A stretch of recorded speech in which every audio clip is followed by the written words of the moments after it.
जब भी आपको हील पेन या प्लांटर फैसाइटिस होता है तो this is just technique where pain reduce करने के लिए हम करते हैं। तो अगर आप पॉइंट देखेंगे तो this is the point which will be very painful, और उस पॉइंट पे हम निगल कर रहे हैं। सेकेंड, जैसे इन्होंने फ्लेक्स किया था, फ्लेक्सर हेलुसिस मसल है, वो मसल भी इन्वॉल्व हो ही जाता है।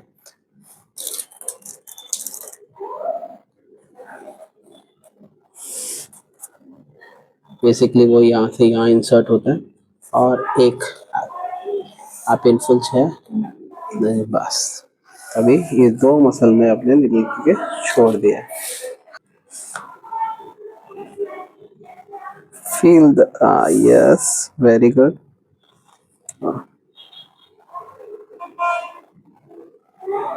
अभी प्लांटर फैसाइटिस के ट्रीटमेंट की एक सीरीज बनाने की कर रहे हैं, क्योंकि बहुत बार पेशेंट्स जनरली बॉल मसाज और ये सब करते हैं तो पेन ट्रिगर हो जाता है।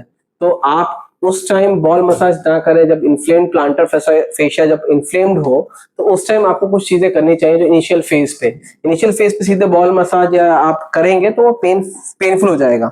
जैसे अगर प्लांटर फेशिया का पेन इस एरियाज में होता है, और जनरली आपको क्या करना है, फर्स्ट इनिशियली आपको सिर्फ इस फुट के अंदर उंगली रख के जस्ट इसको मूव करना है। अभी फिलहाल ओवर स्ट्रेच नहीं करना है, सिंपल ये रोटेशन मूवमेंट्स करने हैं।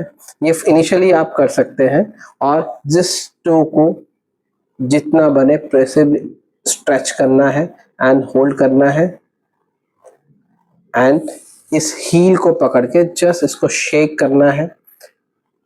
इससे सारे मसल्स थोड़े रिलैक्स होंगे।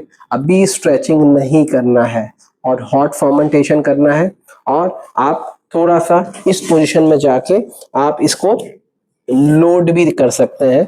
जस्ट कंफर्टेबल पोजीशन में जाके इस तरह से इसको लोड करना है। अभी बॉल मसाज और इस पे काफ स्ट्रेच करेंगे तो ये पेनफुल हो जाएगा। तो ये इनिशियली इस तरह से हम अभी धीरे धीरे हर दिन एक वीडियो के प्रोग्रेसिव एक्सरसाइज पोस्ट करेंगे।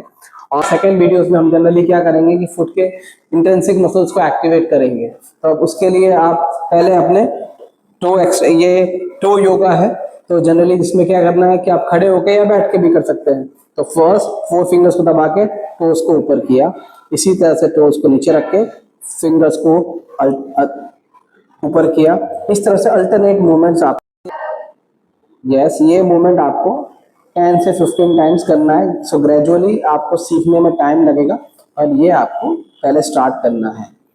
सेकेंड, आप कोई भी टॉवेल या आप टॉवेल यूज कर सकते हैं या पेपर नैपकिन यूज कर सकते हैं। तो इस तरह से आपको जस्ट पैर रखना है और अपने कर्ल करने हैं।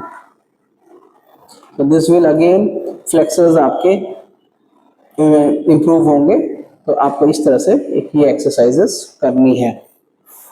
सेकेंड थिंग, आप इसी को जस्ट होल्ड कीजिए एंड लिफ्ट इट अप। कपड़े को जस्ट होल्ड कीजिए, lift it up. So these are all going to improve your foot muscles.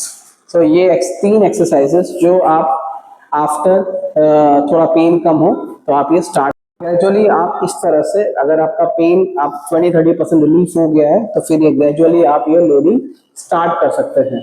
इस तरह से इस पे आप अपने वेट्स भी देके खुद ही कर सकते हैं। तो ये कर सकते हैं। सेकेंड, आप कोई भी टॉवेल को या किसी को रोल कर लेना है और आगे आप रख के इसके ऊपर प्रेशर देके आप अपने इस तरह से अपने प्रेशर देके जस्ट लिफ्ट करना है। तो this is again you are progressing the weight. और इससे दूसरा आपके टो एक्सटेंसर्स और वहां पे दूसरे फिंगर्स पे भी मोबिलिटी इंप्रूव कर रहे हैं। एक ये आप कर सकते हैं।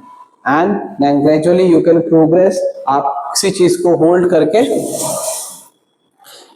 यहां पे जा सकते हैं, एंड देन ग्रेजुअली आप एक पैर पे प्रोग्रेस कर सकते हैं। तो ये सारी एक्सरसाइजेस प्रोग्रेसिव है, पर एक बार इंटेंसिटी आपकी पेन की कम हो तो इस तरह से आप ग्रेजुअली इस पर लोडिंग मोबिलिटी इंप्रूव करना बहुत जरूरी है।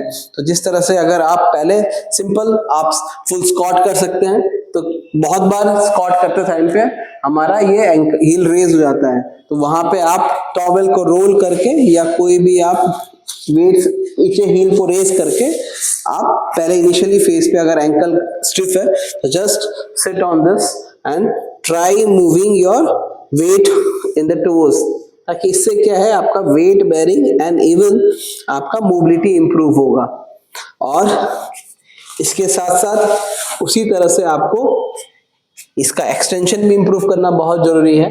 तो इस तरह से पैर को रखना है एंड स्लोली स्लोली इस पे प्रेशर देना है। इस तरह से आपको पहले इस तरह से आप अपने टो एक्सटेंशन प्लस ये प्लांटर फ्लेक्शन, ये दोनों को आपको इंप्रूव करना है। साथ साथ में आप इवर्जन के लिए क्या कर सकते हैं, इन्वर्जन और जस्ट इन एंड आउट आप करेंगे तो again you are just training your evertors. जैसे मैं ऊपर जा रहा हूँ, इवर्जन हो रहा है, तो इवर्टर्स ये हमारे इंटरनल रोटेशन इन्वर्जन मसल के ये मूवमेंट्स आप कर सकते हो। This will help you to train your evertors and inverters.